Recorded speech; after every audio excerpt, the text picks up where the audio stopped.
ఓం నమో వెంకటేశాయ.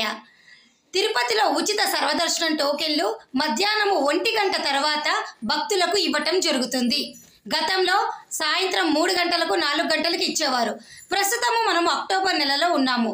ఇప్పుడు జరుగుతున్న ప్రస్తుత పరిస్థితి ప్రకారము తిరుపతిలోని విష్ణు నివాసము, శ్రీనివాసము, భూదేవి కాంప్లెక్స్లో మధ్యాహ్నం 1 గంట తర్వాత భక్తులు మీ యొక్క ఆధార్ కార్డు తీసుకొని వస్తే ఎవరి టికెట్ వారు ఈ కౌంటర్లలో తీసుకోవచ్చు.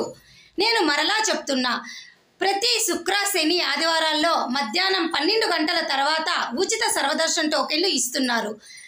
సోమవారం, మంగళవారం, బుధవారం, గురువారం మటుకు 1 గంట తర్వాత ఈ టోకెన్లు విష్ణు నివాసము, శ్రీనివాసము, భూదేవి కాంప్లెక్స్లో ఇస్తున్నారు. తీసుకోండి. శ్రీవారి నడక మార్గం టోకెన్లు అలిపిరి భూదేవి కాంప్లెక్స్లో మధ్యాహ్నం 1 గంట తర్వాత ఇస్తున్నారు. ఇది అక్టోబర్ నెలకి సంబంధించి ప్రస్తుత సమాచారము. Thank you so much for watching.